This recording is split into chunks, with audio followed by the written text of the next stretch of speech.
Today we're drawing our star signs as characters. I hate my star sign. I love mine. I love yours too. There's a million interpretations of like all the zodiacs.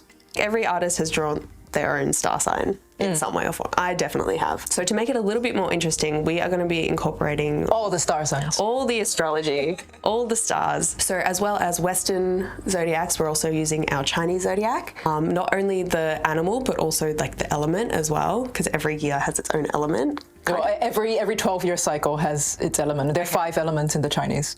And also our birthstone. I am a Pisces, which is a water sign that is often symbolized with 2 fish. I was also born in the year of the dragon, which is the coolest year. I'm not fully convinced that the stars in the sky have a real bearing over my day-to-day life, but I do find it really interesting.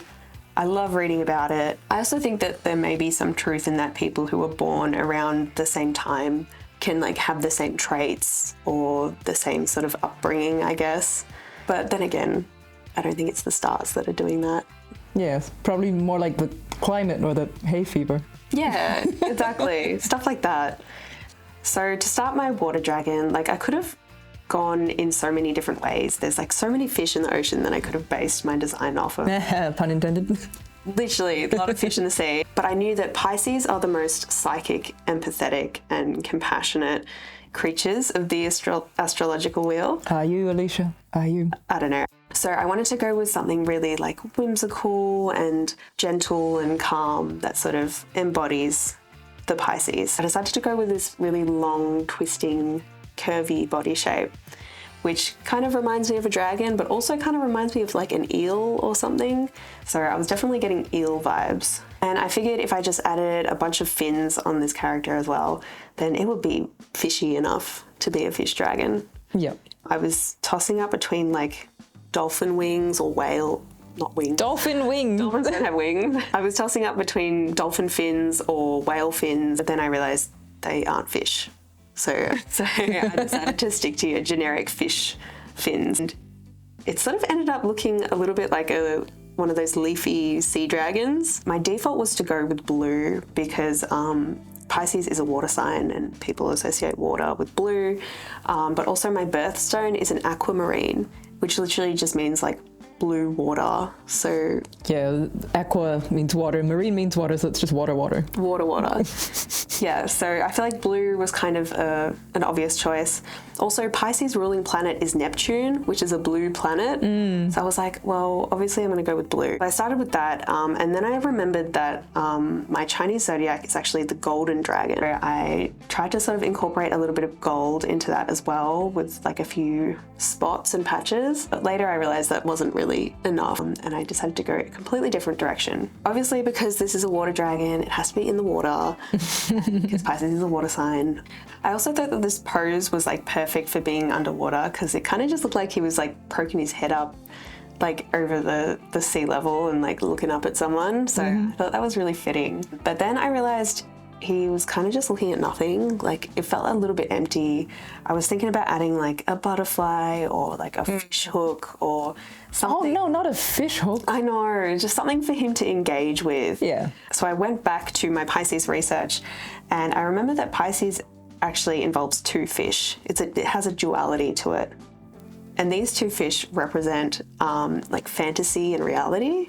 Oh, I didn't know that. Yeah, I didn't know that either. Maybe the little fish is like a realistic fish, but then the sea dragon is this the fantasy. The fantasy dragon, yeah.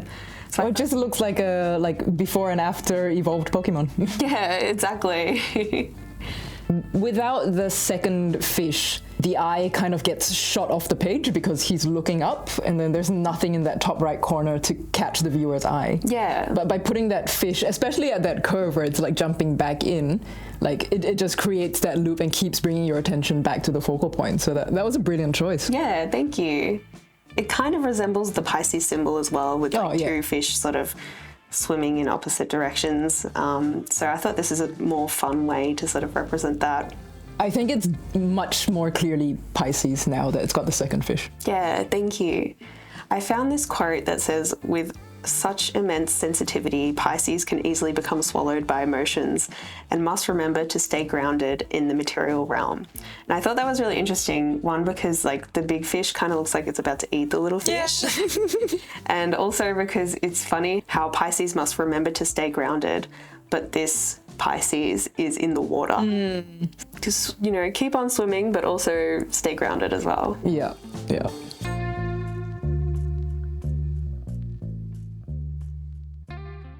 Before we move on to the next artwork, we want to tell you a little bit about the Carry All Studio, which is this incredible bag that is designed by Jazza to fit everything that you need, including your laptop, your sketchbooks, your drink bottle, pens, paper, everything that you need to be an artist on the go. It's also got a detachable marker pouch, so you can keep all of your pens in there as well. This bag can be carried several different ways, so you can adjust the straps depending on like what's more comfortable for you to carry. So you can wear it as a messenger bag, a backpack, or even just as a briefcase. This is the Studio. There is also a light version. If you can't decide which one to get, you can also get the loaded bundle, which comes with both sizes, as well as a sign print by Jazza and $100 worth of art supplies. It is currently being funded on Kickstarter, so if you're interested, check out the link in the description below. So I've always hated my horoscopes.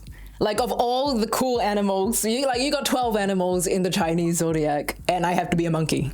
And like, my mom's always tried to console me, be like, oh, monkeys are smart, monkeys are like mischievous and fun. I'm like, monkeys are ugly. I want to be a dragon or a tiger at least. A third choice would be a horse. Even a goat is better than a monkey. I would rather be a rat than a monkey. And then like my Western horoscope, it's just the most like vanilla, literally it's Virgo. It's just boring. It's just a woman in a white dress.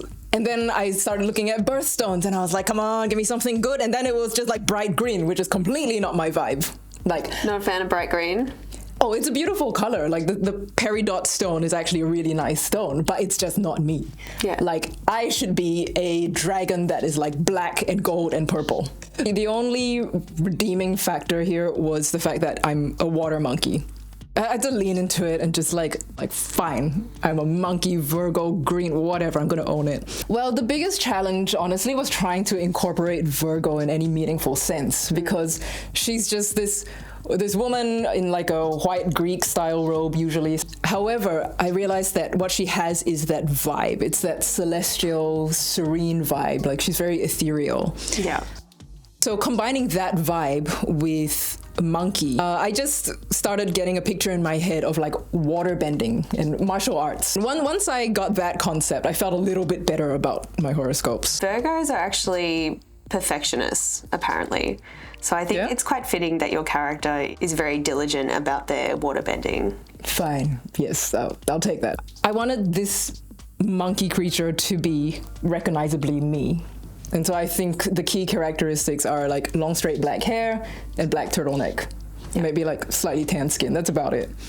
So I had to include those things. And then initially, like regarding the monkey character, I was really like trying to put in as little monkey as possible, because obviously I don't want to look like a monkey. But I thought, you know what, if you ask like a non-artist person to draw a monkey, what are the things that they go for? It's always like the awkward sticking out ears, that big like oval face, like the lower face, and really like awkwardly proportioned limbs, and like the fingers are usually like really long, the palms really skinny, and the feet are like that as well. And I was like, I don't want a monkey face, but I have to make it a monkey face, so I made it a monkey face. I think it's a really cute monkey face though. Thanks. And then regarding the birthstones, for this project, when I looked up Olga's birthstones, I was pleasantly surprised that there's actually like this pinky purple one and in this orange one as well. So I was relieved that there was something kind of purple, and also I love the name Sardonyx. Is that the purple one? No, the orange one. Oh, that's the orange one. I've never heard of that before in my life. But I said, like I'm pretty sardonic. Like if I was a Pokemon, like that could be my name, Sardonyx. I really like the juxtaposition, I guess, of like the super like serene, calm and calculated monkey. Because usually when you think of monkeys, you think of like a really like cheeky sort of jittery creature. Yeah. So I think having that sort of contrast is really cool. With all the complicated elements that my brain insisted on putting into this piece, I decided, you know what, I'm gonna try the style of this artist that he's like the master of suggestion and just using simple strokes to create like the most breathtaking effects. And that is Can Liu, 666K. I did not know of this artist until a couple of months ago. I walked past a print shop And one of his pieces just caught my eye, and I turned, and I've never felt like physically pulled into a shop like that before. I had to go in, I had to buy this print. Like, I paid $80 for this framed print because like I've never felt something just like captivate me that way. So this is the first time I'm trying to emulate his style. He is really the master of water and flowing water. He's very well known for like his water bending. Yeah, Cantley is the ultimate water bender. I grew up just rejecting my horoscopes because I was like, there's no way I'm this uncool. Sorry. To anyone else who has the same birthday as me, it's not that you're uncool, it's just that I don't feel I am this. That's all. I find horoscopes interesting from a psychological point of view. Yeah. Because, I mean, you can go to like 100 different horoscope websites and they all tell you something slightly different. And they're all like semi-generic statements that most people could apply to themselves in some way if you thought about it deeply enough. Yeah, and it's one of those things where like if you are looking for something in life or you already believe something, then all your actions tend to kind of manifest and make that come true, which is where it's a bit chicken and egg. Yeah, I can see that. So now that you have finished this drawing and that it's looking really, really good, does this make you like your horoscope anymore?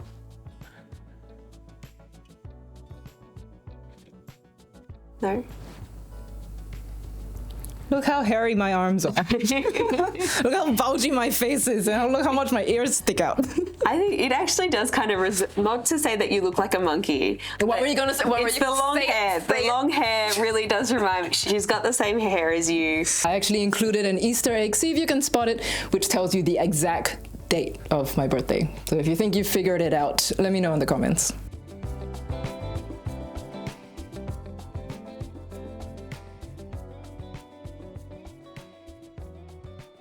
I love drawing star signs. I think they're so fun. Maybe next time we could do like different star signs that aren't ours. Yeah. Like pick the ones that we want to be. So then tell us what yours are. Yeah. Comment what would your character be based on your birthday. If you did like the video, do give it a like and a subscribe. It really helps the channel. Also, if you want to support the channel even further, you can check out our Patreon where we do masterclasses and tutorials and a whole heap of behind the scenes action. And if you figured out the exact date of my birthday and you have the same birthday, happy birthday to you, to us.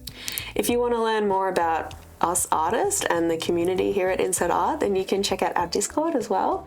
Maybe we'll put our real birthdays in the Discord channel. And last but not least, if you guys are interested in getting the Carryall Studio, then check out the description below. See you in the next video. Bye. Insert out.